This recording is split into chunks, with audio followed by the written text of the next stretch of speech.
Good morning, everybody, or good afternoon, whenever you happen to be watching this video. Today, we are going to be talking about macromolecules, or what makes you you.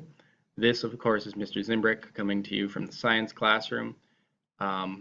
We yesterday talked about water molecules. We've been learning about bonds. Today, we're going to learn about some bigger molecules, the macromolecules, and there are 4 distinct macromolecules that you'll learn about today. And my little subtitle here is what makes you you.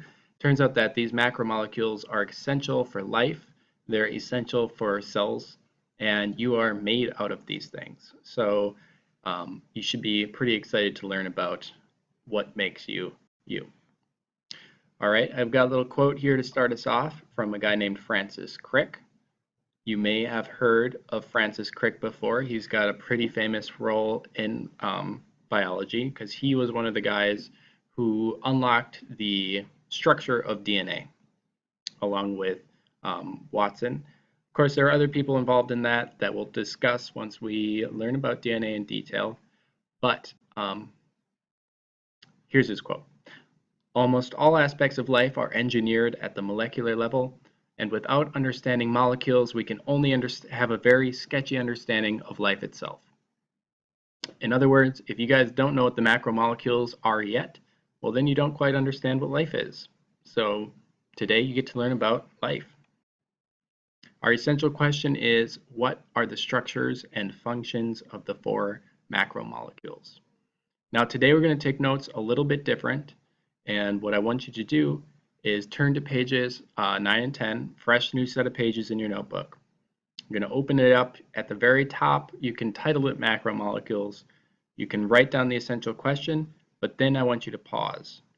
Just pause for a moment, and because we're not going to be taking notes in the standard way, you're actually going to go find these slips of paper. They're about 1/3 of a paper, a sheet of paper. And what you're going to do is you're going to get 4, 1, 2, 3, 4 of them. We have 4 macromolecules. We're going to get 4 sheets of paper. Take your sheet of paper, you fold it in half like so. Boom. And this is going to become a flashcard of sorts that we will use throughout the class. Okay, that's 1. You're going to make 4 of these things in total, and then you're going to paste them 2 on each page into your notebook. You can use first period notebooks as examples if you're confused on how to do this, but you're going to fold each one in half like so and then paste it into your notebook. Okay, now what are we going to be writing on that? We're going to be writing our macromolecules onto each one. Macromolecules, our Latin and Greek word is macro, meaning large scale, or large, in this case large scale. Molecule is multiple elements bonded together. We had that vocab word from a previous lesson. So a macromolecule then is a large scale molecule, which is lots of elements bonded together. There's 4 macromolecules in our cells that we're going to learn about today. Each of the cards that you make, each one of these, is going to have the title of one of the macromolecules. So here they are. Macromolecule 1, proteins. Proteins are something that we associate with meats. They're also used for reactions. They have tons of uses, essential for life. Carbohydrates is another one. Carbohydrates in our diet usually looks like breads, pastas, grains. Soda has a lot of sugar. Anything with sugar or grain, it's carbohydrate.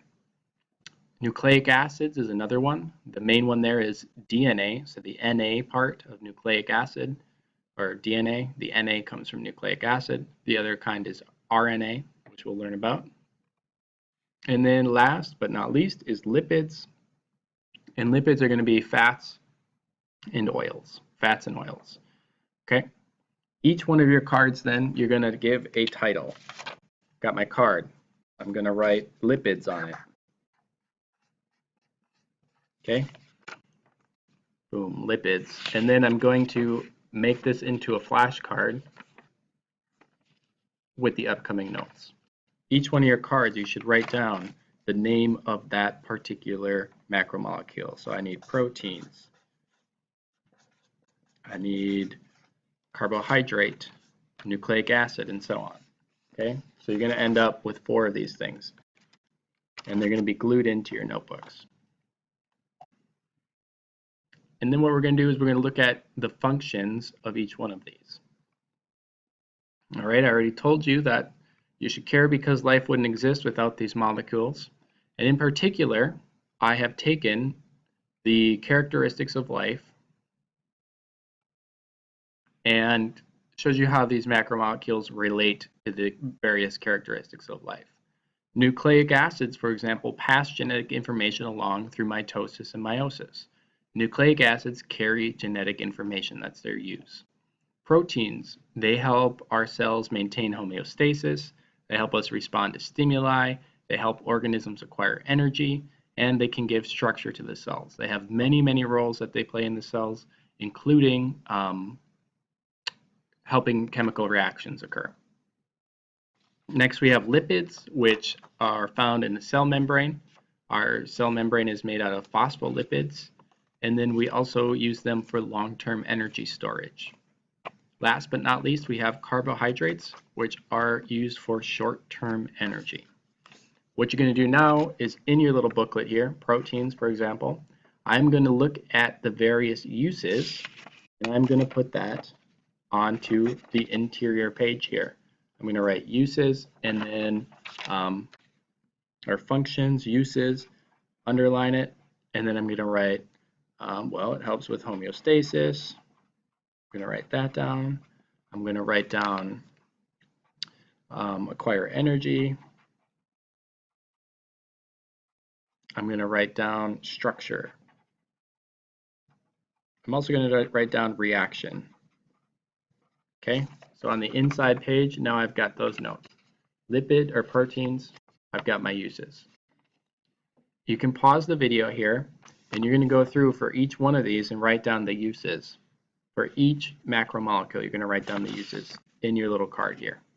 Okay, pause it, and then when you get all these done, you can move on to the next slides.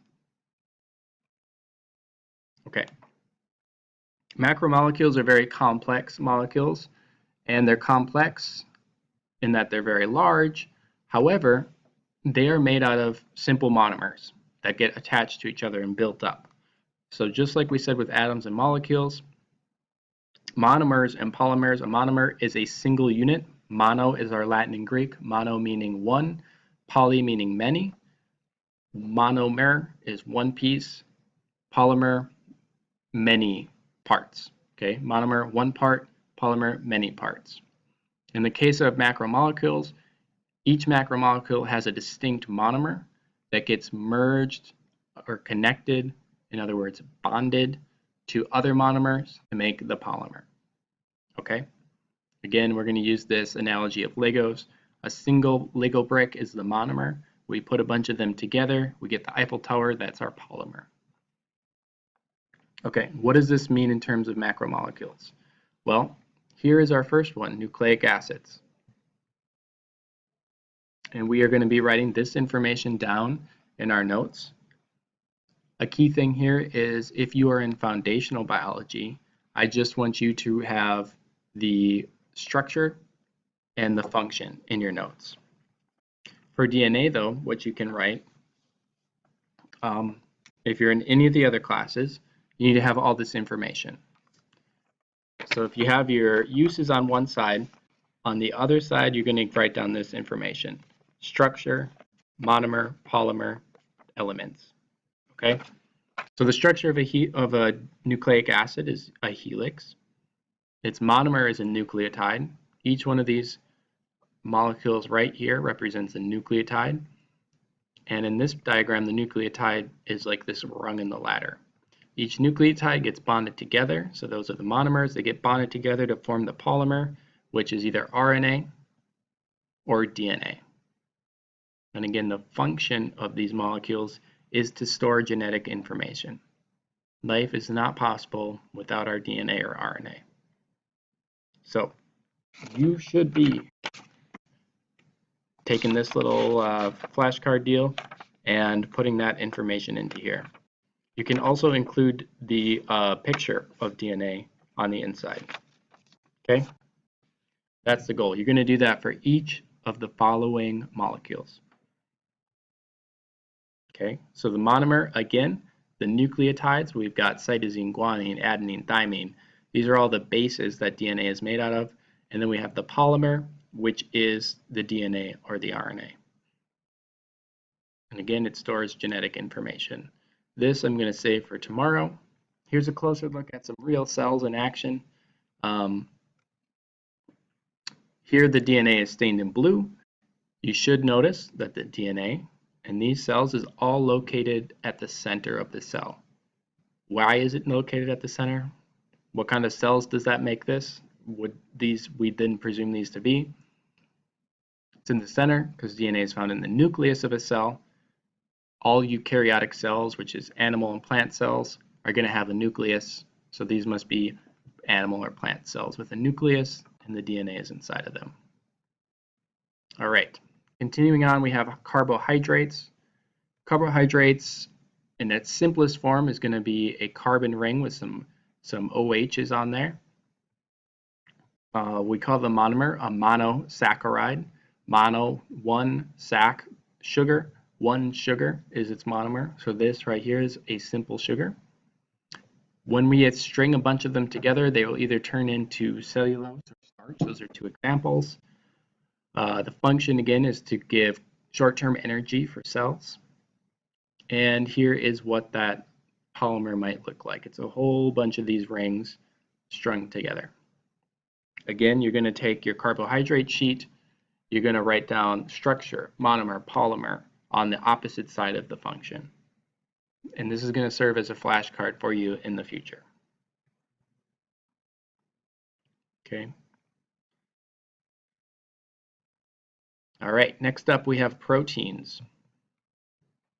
Proteins, they look like folded chains. They can come in they fold up into many different structures, but generally speaking, it's a chain that gets folded up. The monomer is something called an amino acid. We have a diagram of one right here. Amino acids have nitrogen, carbon, and then they have this acidic end here. And then the thing that will make one amino acid different from another, we call that an R group, and there's lots of different groups that can get attached to this point here.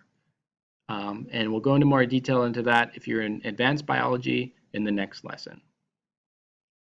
Polymer is going to be the peptide chain. So we think of each one of these circles as an amino acid that gets connected to the next amino acid, and they all get connected through something called a peptide bond. We get a whole big chain of amino acids. The polypeptide chain is what we would call the secondary structure. It will then get folded up into a tertiary structure that might have some sort of enzymatic function. So it goes from this long linear thing to getting folded up, and then it might have some sort of function. So it facilitates reactions, it helps maintain homeostasis, could be used for movement, all sorts of different things. Proteins are very important for our cells. Again, take your card. We've got the uses already on one side. On the other side, you're going to write down structure, monomer, polymer, and then draw a little picture that can help you remember that. Okay, moving along. In this case, we go back to our picture. These are endothelial cells. These are cells that line the interior of your veins. And they have been stained to show a specific kind of protein in green. I think it's actin. And in this case, it's giving structure to the cell, something we call the cytoskeleton. So the protein here is shown in green, and it's giving structure to the cell, rather than just being some sort of amorphous blob. The cell wants to spread out and be thin and flat, and that's what this protein will help it do. All right, next up we have lipids. Lipids can be either 2- or 3-legged octopuses. I like to think of them as that. I don't know why it helps it in my head. but we either get triglycerides, these are the ones that are used for long-term energy storage, or we can get something called a phospholipid, which is depicted here. This is the kind of lipid that makes the membrane of our cell. Long-term energy storage, triglyceride, membrane of the cell, phospholipid. In either case, the monomer of these are the fatty acids. These are these long carbon chains depicted here and here and here, or here and here. Glycerol, which is this blue part right here, that's the glycerol backbone. There's also a glycerol backbone right here. And then in the case of phospholipids, there's also a phosphate group right up here. Again, their function is either for long-term energy storage or to construct the cell membrane.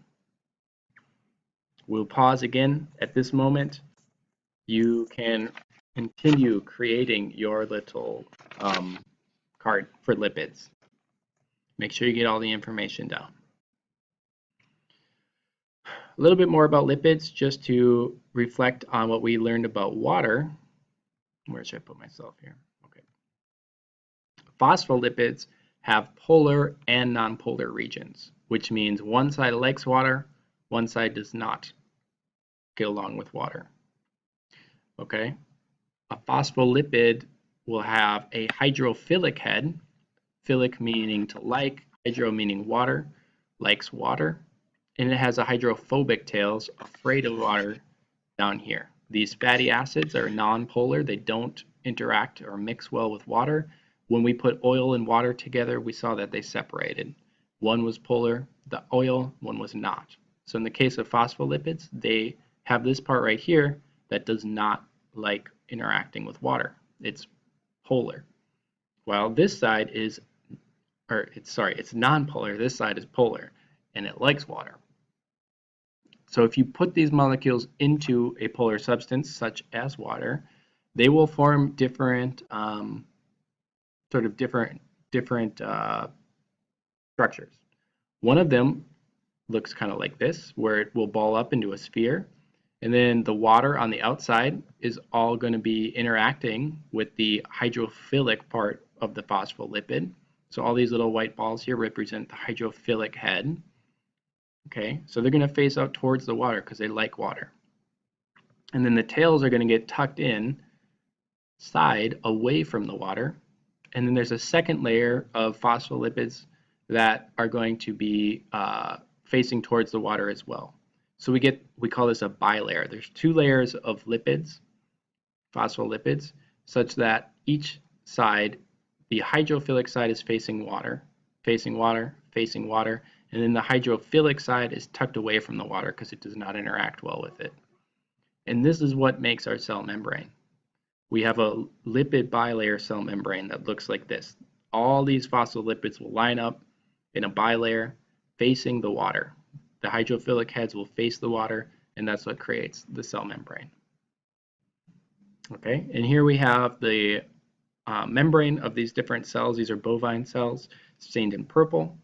And this just gives you an idea of where these phospholipids might be in the cell, on the surface of the membrane. Okay. So in summary, what we have today is you should have created 4 little note cards that are pasted into your notebook across 2 pages. You learned about macromolecules, which are large molecules essential for our cells and therefore us to function. They are required for life. The 4 macromolecules include nucleic acids, proteins, carbohydrates, and lipids. If you get nothing else from the lesson today, you should be able to walk away and tell me what are the 4 macromolecules. Nucleic acids, proteins, carbohydrates, and lipids. Nucleic acids are helixes which house our genetic code. Proteins are long folded chains of amino acids which fold up and do special jobs for the cells. Carbohydrates are ring-like molecules which can be linked together and they supply energy for the cell. Lipids are 2- or 3-legged octopi and they can serve as either the membrane for the cells in the case of phospholipids or they provide long-term energy storage in the case of triglycerides. That's all I have for you today. I want you to have your 4 different booklet or flip charts here completed for each of the macromolecules and paste it into your notes. That's your goal for today. If you get done with all of that, make sure you have all of your other lessons caught up. Tomorrow we're going to continue with macromolecules and go into more detail. All right, thank you for listening. I appreciate your attention and focus, and have a good day.